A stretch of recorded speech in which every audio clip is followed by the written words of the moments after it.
The cabin air filter in the 2018-2021 Chevy Equinox is located behind the glove box on the passenger side. First, empty the glove box to prepare for access. Then, locate the two plastic stops on the sides of the glove box hinges.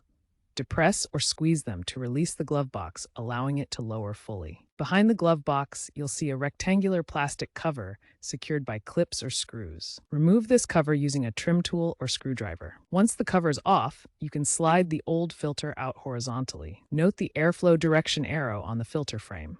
This is important for installing the new filter correctly. Insert the new cabin air filter into the housing, ensuring the airflow direction arrow points toward the back of the vehicle.